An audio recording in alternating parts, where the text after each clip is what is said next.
What up guys, Spyro here! Before we start the video, I just want to let you know how you can help JT Anime's channel grow by going to check out their merch store on Etsy. You can help support the channel by purchasing merchandise like It's Bringing You All That Nerdy Goodness t-shirt, multiple variants coming soon. And just to remind you, new merchandise will be added regularly and all confirmed purchases get a special shout out in future videos. You can also support them at their Buy Me a Coffee page where they'll soon be offering membership exclusive content such as new videos and more of their original and upcoming content like JT Anime and Nerd's new Pendragon Knights of the Round, one of many stories in JT Anime's new superhero universe. Finally, be sure to check out their Amazon affiliate links in the description and pinned comment below. You can not only find incredible products, but also help them toward our goal of turning this YouTube channel into a full-time gig, so they can provide you with higher quality content. So be sure to Hulk smash that subscribe button for more content. JT Anime and Nerd, bring you all that nerdy goodness. Enjoy the video. A tale as old as time, stretching back through the ages, longer than the river of time itself. A snout sharp as a star hound's, sniffing out the truth amongst the gods. And a mane bright as the purest gold in the heavens. That's who he was. That's who I was. The great sage, equal to heaven. Feared as much as revered, a king among beasts, and a god among simians. Alone, I stood defiant against the celestial court, my Ryui Jingubang in hand. Against the mightiest of the gods, I fought, fell, and rose, each time stronger, until I faced not the most powerful, but the wisest and enlightened. That day, I fell from grace, yet that fall led to my greatest rise, my return as the Monkey King.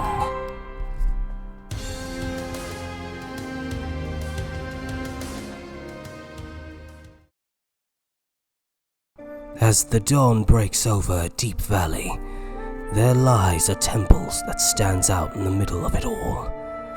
From a distance, you'd see what looks like a monk sitting atop a white horse, and by his side, a boy in a fighter's garb walking along. Ah, Guan Yin Temple. They say it's as beautiful as a dream, and it seems as the tales ring true. These temples share the same form through my eyes. I just hope they have some decent nourishment. I've not had a bite to eat since that incident with the horse. The horse snouts loudly, nostrils flaring in a show of vexation, giving the boy a hard stare for bringing up that incident best left unspoken. After countless miles, the pair found themselves before the gates of the temple, where the monks of Guan Yin Hall awaited, cloaked in silence.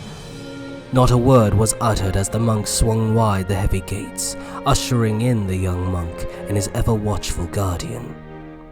Yet, as they crossed the threshold into the sacred grounds, a sudden shudder coursed through the fighter's form. What troubles you, Wu? A chill crept through the air. Could be naught but a passing breeze, yet it feels off somehow. As Wu and the monk pressed onward to the shrine within the ancient monastery, a figure caught Wu's eye. An enigmatic man wearing a straw hat, covering his face but adorned in slight serpentine decor. The man was draped in white garb, gripping a polearm bound in tattered cloth. Despite his alert instincts, Wu decides to keep his eyes forward, choosing for now to leave the veiled mystery untouched. Within the sacred confines of the shrine, Wu and the monk did arrive. The monk, with solemn reverence, descended to his knees before the statue of Bodhisattva Guan Yin, his voice a low murmur as he fell into prayer. Time crawled as Wu stood by, his patience waning thin. Moments stretched into minutes, 6 of them passing like an eternity to his restless mind. Seeking a distraction from his mounting tedium, Wu's eyes wandered about the monastery's depths until they settled upon a peculiar bell suspended high from the ceiling's reach. With a swift and uncanny grace that bellied mortal limits, Wu seized the twin sticks and set about striking the bell, its resonant toll shattering the shrine's stillness. Again and again he struck it, each clang more grating than the last as Wu laughed with glee with each strike to the bell. The monk, torn from his devotions, turned his gaze upon Wu, irritation etched upon his brow. Yet, in his folly, Wu did not perceive that the ring had drawn all the attention in of more than just the monk. It stirred the other monks of the monastery as well, their senses awakened to this uninvited disruption. As the monks of the monastery drew nearer, converging upon the shrine, Wu's master stepped forward with measured grace, his intent to offer words of explanation for the clamor wrought by his pupil. With a calm and steady demeanor, he moved to meet them, hoping to quell their ire before it took root.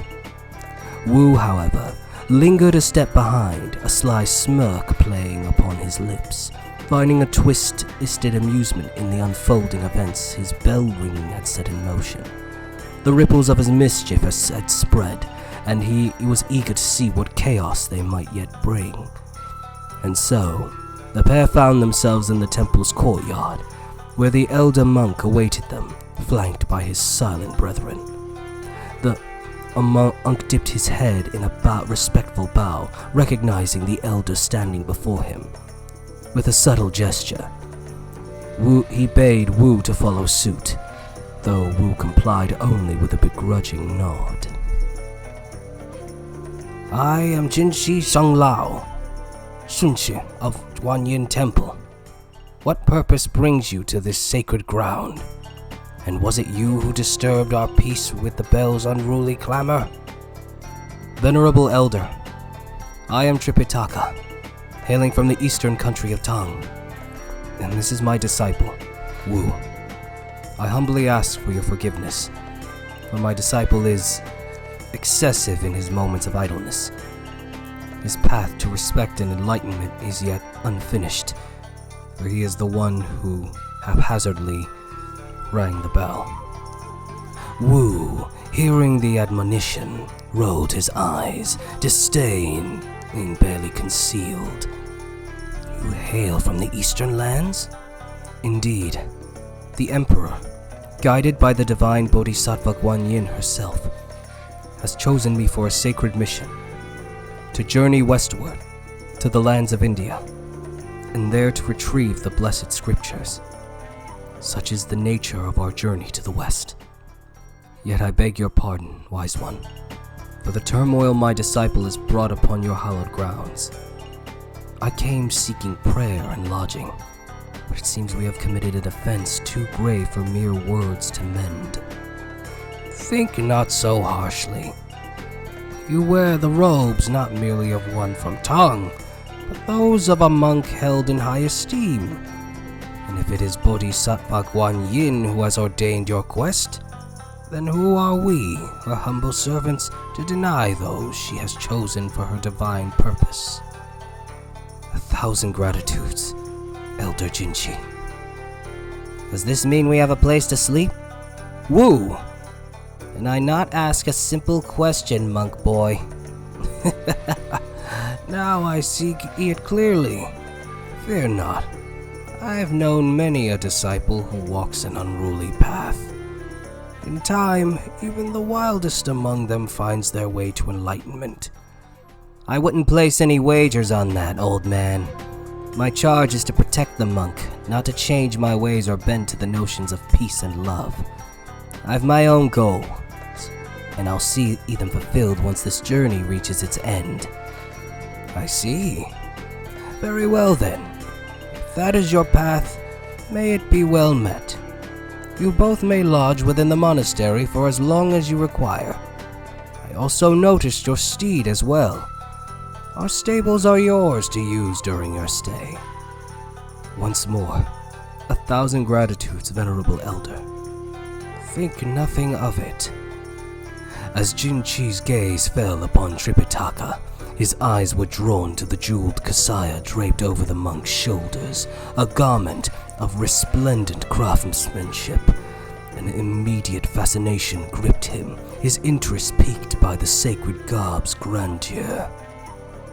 Moments later, within the quiet sanctum of Jinchi's quarters, the three shared tea. Jinchi, Tripitaka, and Wu, each lost in their own thoughts.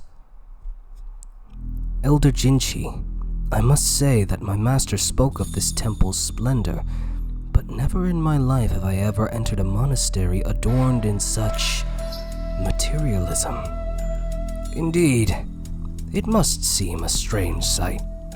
A temple of Buddhists adorned in such finery. But understand, we do not gild these halls from pride or avarice. These adornments are offerings, brought by those who have journeyed long and far, seeking an audience with us. It would have been discourteous to turn them away. Thus, we honor their gifts as tokens to welcome to the sacred temple, which stands in tribute to Bodhisattva Guanyin herself. I see. Forgive this unexpected turn in conversation, but we await another guest at this table. Another guest? A visit from an old friend of mine. Knowing his nature, he would be most pleased to make your acquaintance. He is a great scholar, renowned as the white-clad noble. The white-clad noble? I've heard tales of him. A learned sage, they say, who has delved deep into scriptures and even penned his own chronicles of lost histories and forgotten religions. You know of him in person? As a matter of fact, Tripitaka and Wu turned, startled by the voice that emerged from the shadows behind them. We have known each other since our youth. It truly is you. As Tripitaka regarded the white-clad noble with a mixture of wonder and reverence, Wu remained silent, his expression darkening. There was a familiarity there, a whisper of recognition stirring within his mind. For he remembered this figure as the stranger he had passed in the monastery earlier. An uneasy feeling crept upon him, like a shadow that refused to be shaken. The white-clad noble took his place beside Jinchi, settling into the seat with a calm grace. Forgive my lateness.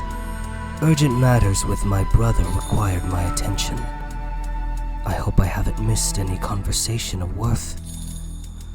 Actually, we were just discussing the subject of materialism. Our guests were curious about the temple's adornments, but I explained that these are mere gifts offered to the temple. I see. I have pondered the same curiosities myself. May I inquire your names? I am Tripitaka, an emissary from the eastern lands of Tang. This is my disciple, Wu. They journey westward to the land of India in search of the sacred Buddhist scriptures. It is a quest ordained by Bodhisattva Guanyin herself.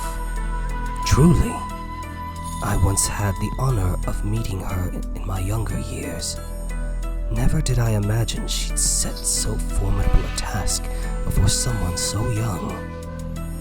I wish I could claim a complete understanding of her will, but for now, I only know the path she has set upon me.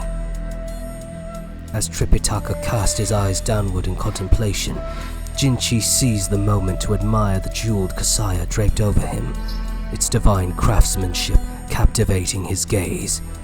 Tripitaka then notices the elder's lingering eyes. Elder Jinchi, has something caught your eye? Oh, forgive me. I find myself marveling at the splendid kasaya you wear. I have gathered many such robes in my time, but none quite as so exquisite as yours. So, it seems there is yet a treasure even a wealthy man of enlightenment does not possess. Wu, hold your tongue. Elder Jinshi is a man above worldly desires. To belittle him in such a way is shameful. It is quite alright, Tripitaka. I too was once like your disciple, unruly, questioning the teachings of those above me. I came here seeking immortality, yet found enlightenment instead. If I may interject, might I inquire from where you obtained such a kasaya? It was gifted to the Emperor, along with my staff, by an emissary of Guan Yin herself. Both were forged by her divine hand, imbued with sacred power to aid me on this perilous journey. Jinshi's eyes widened with awe, while the white-clad noble's expression remained measured as he sipped his tea, taking notice of Jinshi's expression. This kasaya, enchanted by Guan Yin herself? Jealous, aren't you? Wu, enough of this insolence. You know well the consequences if you persist. Fine. Can't ever have any fun. Tripitaka, as a devout follower of Bodhisattva Guan Yin, never have I been blessed with such a kasaya even in my presence. Would it be too much to ask if I might hold it for a single night? I hold you in great respect, Elder Jinshi, but I must confess, I feel unease parting with this kasaya. Not out of mistrust, but for the fact that it shields me from dark forces that could so much as enter this temple. Nonsense. Guan Yin's blessings protect this temple from dark powers, even opposing divine ones. But I understand completely. Perhaps we can settle this with a friendly wager instead. A wager? Should I win, I ask only to keep the kasaya in my quarters for a night. I see. And what form would this wager take? A test of martial skill between your disciple and the white-clad noble. But is it not said that Buddhists forsake violence? I understand your concern, but even among Buddhists, there is respect for the martial arts. After all, is it not called an art because it is a discipline of mind and body? I suppose there is wisdom in that. Wu's lips curled into a smile, his anticipation growing. A battle, is it? I'm never one to turn away from a challenge. Wu's gaze then turns toward the white-clad noble, his smirk full of arrogance. Besides, what could this so-called white-clad novice know about martial arts that I do not? The white-clad noble returned the smirk with a calm, knowing smile. I assure you. Moments later, Wu and the white-clad noble face each other across the courtyard, the air thick with tension. It is you who shall be proven the novice. As the two combatants prepare for their clash, they each adopt their chosen forms. Wu's stance, that of the monkey, his limbs loose and poised for agile motion, while the white-clad noble assumed the coiled readiness of the snake, his body low and serpentine. Tripitaka, observing from the side, could not help but express his surprise. Snake style? Indeed, he is quite skilled in the art. And your disciple, he practices the monkey style. I see. His posture reveals it plainly enough. A tense silence settled over the courtyard as both warriors stood still, waiting for the moment to strike. The seconds stretched into what felt like an eternity until Wu, with explosive energy, sprang forward. His leaps were high, and every punch he threw came with a force augmented by his simian agility. Yet the white-clad noble met each blow with effortless precision, his hands darting out like vipers, countering Wu's attacks with strikes that aimed directly for the exposed joints and limbs, parrying with deft accuracy. Those movements, they are exacting, white-clad noble spent his youth training with the Shaolin monks to perfect his snake form. It is said his eyes are as sharp as a serpent's, allowing him to hone in on his target with unerring focus. After deflecting a flurry of attacks, the white-clad noble found his opening, striking Wu squarely in the torso. The impact sent Wu staggering back, clutching at his side where the blow had landed. He glanced down, his eyes narrowing at the sight of a shallow gash, now seeping blood. His momentary distraction cost him dearly as the noble continued his relentless assault, forcing Wu onto the defensive. But Wu, sensing the danger, began to weave and dodge with renewed vigor, evading the noble's strikes with his uncanny agility. After a moment of evasive maneuvers, Wu seized an opening and countered, landing a series of solid blows upon the noble. However, as he pressed his advantage, his vision began to blur, his strike becoming less precise. Despite this ailment, Wu fought on, his resolve unyielding until he decided to unleash a devastating punch. A golden light flared in his fist, and with a thunderous roar, he drove his empowered blow toward the noble. The force behind it promised a fatal outcome. Tripitaka's eyes widened in horror, realizing his disciple had escalated a sparring match to deadly intent.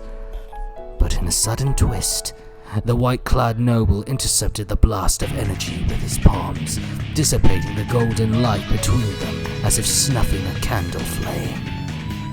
He utilizes chi as well? Indeed. Though a scholar by nature, the white-clad noble is well versed in the mastery of chi and has been trained as a Guai hunter. Stunned, Wu's eyes narrowed as he reassessed his opponent. Driven by fierce determination to end the fight quickly, he charged again, intent on overwhelming the noble with sheer force. Yet, as he closed in, the white-clad noble flowed like a serpent into his final strike, channeling his chi into a swift, precise blow that found its mark. The impact was non-lethal but decisive, sending Wu sprawling onto his back, the breath forced from his lungs as he lay gazing up at the sky. The battle had ended. After a moment's daze, Wu rises to his feet, his balance unsteady, and his vision still swimming. Tripitaka approaches, his expression darkened with stern disappointment, his gaze sharp as it pierces through his disciple. Don't give me that gaze. You didn't wish for me to lose, did you? Not another word. Losing I could accept, but you went too far with that strike. You are fortunate the noble was not slain. Tripitaka's voice cuts through the courtyard like a blade. He removes the kasaya from his shoulders and presents it to Jinshi, his posture one of contrition and solemnity. As promised, Jinshi receives the kasaya with reverence, his hands trembling slightly as he beholds the divine garment, his eyes filled with awe. You have my word. It shall be returned to you by dawn. Tripitaka bows deeply in respect to Jinshi, his movements graceful and measured. My thanks, Elder Jinshi, and my gratitude to you as well, white-clad noble. Witnessing your prowess was indeed an honor. The honor was mine. Your disciple is strong and well-trained, but he has yet much to learn. Learn? I was beaten by a cheap trick, you pompous serpent! Enough, Wu! You've brought enough shame upon us up for one day. Perhaps this is sufficient excitement for one day. My disciple, Brother Guangxi, shall escort you to your quarters, and in an hour's time, a feast shall be prepared to sate your appetites for the night. Finally, some grub. The white-clad noble begins to walk past Wu. Till then, As the white-clad noble moves past Wu, he leans in ever so slightly, his lips barely parting as he whispers a name only for Wu's ears. Wu's eyes flare wide with shock, his heart skipping a beat as he turns to watch the noble depart. A chill runs down his spine, his mind reeling. How did he know? Later that evening, whilst the temple's halls echo with the quiet bustle of preparation for the feast, the Guanxi strides through the dim corridors, his footsteps soft yet deliberate. Suddenly, a faint sound reaches his ears, a weeping, low and mournful, emanating from the chamber of Jinqi. Driven by curiosity, Guangxi peers within, and there he beholds Jinqi himself, seated upon the floor, his eyes brimming with tears as they rest upon the radiant Kasaya. The fabric, woven with divine intent, glistens under the dim light, its beauty unmatched and utterly entrancing. Just then, another disciple, Guang Mo, approached the room, pausing as he notices Guangxi standing in the threshold. With a quiet slide of the door, Guangxi opens it wider, stepping inside, Guang Mo following close behind. Master, why do you weep? Jinqi looks up, his eyes wet but wild, his voice strained with a lifetime of longing. Oh, Guangxi, Guang Mo, my devoted disciples. For 270 years, I have served faithfully under Bodhisattva Guan Yin. I came to her temple seeking eternal youth and enlightenment. Both were promised, and yet neither were granted. And now, a mere boy, scarcely touched by time, comes bearing a gift of longevity, a blessing I have yearned for. Not fair! Not fair! Did you hear how he called me Elder Jinqi? Elder, damn it! In his rage, Jinqi seizes the Kasaya, his envy no longer hidden, but burning bright and unchecked. That boy, young and unseasoned, however promising, has not earned such a sacred relic. How can I bear to let such a treasure slip from my grasp, only for him to walk away with what rightfully belongs in my hands? Master, may we place the Kasaya upon you? You may. With careful hands, Guangxi and Guang Mo lift the Kasaya, draping it around Jinqi's shoulders. For a moment, all gaze upon the fabric, mesmerized by its splendor. Then, the Kasaya begins to shimmer with an otherworldly glow, a white light enveloping Jinqi's form. When the radiance fades, a stunned silence grips the chamber. At last, after all these years, I possess what I have been denied. The disciples stand frozen, their eyes wide as they behold a miracle. Jinqi, rejuvenated, his form youthful and strong, his face no longer that of a withered elder, but that of a man in his prime. It is decided. We cannot permit them to reclaim this from us. Tripitaka. Jinqi turns slowly, revealing his newly restored visage, smooth, fierce, and unwavering. Must die. Unbeknownst to Jinqi, the white-clad noble stands outside his chambers, leaning against the door, having just heard and witnessed all that had transpired.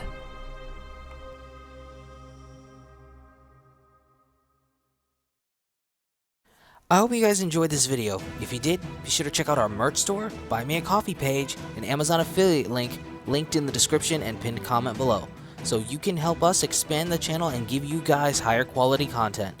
Also, if you want to check out our original content, be sure to check out the playlists linked in the description below. With all that said and done, I'm JT Anime, and I'll check you guys later.